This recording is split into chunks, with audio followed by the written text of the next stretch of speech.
saying basically, my agency, fill in the blank. Think of something that the Yankees might be saying right now.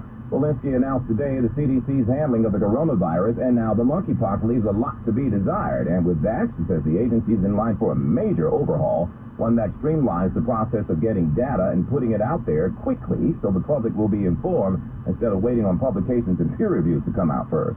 Walensky says it makes no sense for a $12 billion health agency with 11,000 people to move so slow, and she says it's her responsibility to right the ship. The CDC has been long criticized for moving too slow, collecting and analyzing data, but not acting quick enough to address new health threats, including now the monkeypox. In April, Walensky called for an in-depth review of the agency. Any reorganization will have to be approved by the Secretary of Health and Human Services and could go into effect as early as next year. I'm sure we're going to be hearing more about this one, folks. So if you frequent the New York Public Library's Grand Central branch, you might want to get your quiet time in now because it's closing for good in December. That branch on 46th Street actually opened in 2009. Supposed to be a temporary location to help folks during the construction of the 53rd Street Library. Well, its lease expires at the end of the year, so December 1st will be its last day. Library President Tony Mark sent a letter out to Grand Central patrons telling them about the upcoming closure. Mark says the place served its purpose, but with both the 53rd Street location and that new 180,000 square foot SNFL nearby, just can't afford a third smaller location right there in the middle. So, good news for the 6 employees, though, who work at Grand Central. They will remain in the public library system. Up in the Bronx, the bleacher creatures out in force at the Yankee games. The Yanks have been so unbearable to watch. Do you know they're actually offering haircuts in the stands? Yeah, there was a barbershop up there during the loss to the Rays. Want to get a haircut to the roof?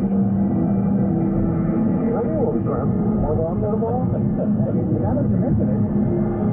And Michael Kay from the Yes Network, and then Paul O'Neill jumped in and questioned the barber's skill. I don't know if that guy's more certified matable. I don't know. You may come back looking awful funny. Obviously a sleeper of the game, and the announcer needed something to talk about.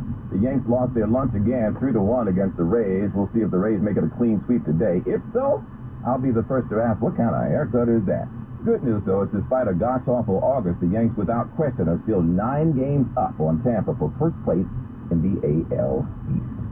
Well, a lot of little ones went back to school this week, some of them for the first time, and the excuses for not wanting to go have they run the gamut, folks, although there are none like the one which surfaced, no pun, down in Houston. As Mike Trin prepared to drive his daughter to school, the girl came running, claiming she had seen an alligator. He didn't believe her. First day, I know you're trying to skip school. Stop it. But just to be sure, I walked in front. Man, there's an alligator. Trin is an MMA fighter and a restaurateur, not an alligator wrangler. But I was watching Steve Irwin since I was a kid, you know what I mean? So it's one of my heroes. He got the gator subdued, loaded it into his pickup truck, and released it into a bayou near his home. Yep.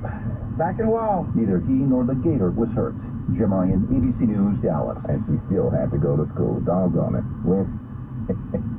Wins News Time 226, and now Bloomberg Money Watch on 1010 Wins. Responsive by Sloman's Home Security. Here's a guy who never skipped school because of an alligator. Andrew O'Day. Good afternoon. Good afternoon, Larry. Economists and Wall Street traders haven't been the only people worried about whether the Fed may overshoot on interest rate hikes. Turns out some members of the Fed Policy Setting Committee have worried about the same thing.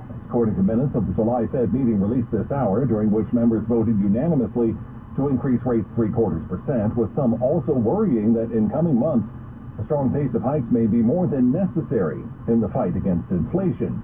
Wall Street is cutting its earlier losses down following that. Right now, the Dow still down, but by 94. NASDAQ losing 110, S&P 500 sliding 19. You may fight for your right to party, but don't take the fight to Airbnb. The company has been trying for years to stop rental properties from turning into wild, noisy, and sometimes destructive party houses.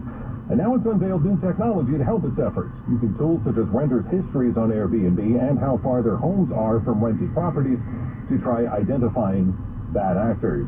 Bloomberg Money Watch at 26 and 56 past every hour. I'm Andrew O'Day for 1010 Wins. Wins News Time 227. Backed by popular demand, Sloman's and their free home security system and free doorbell camera with professional installation offer is back. How would you like a free doorbell camera? The first 40 1010 Wins listeners who dial 833-933-SAFE will get this limited time offer of a free doorbell camera that connects directly to your smartphone with installation of your Sloman's Shield. And that's not all.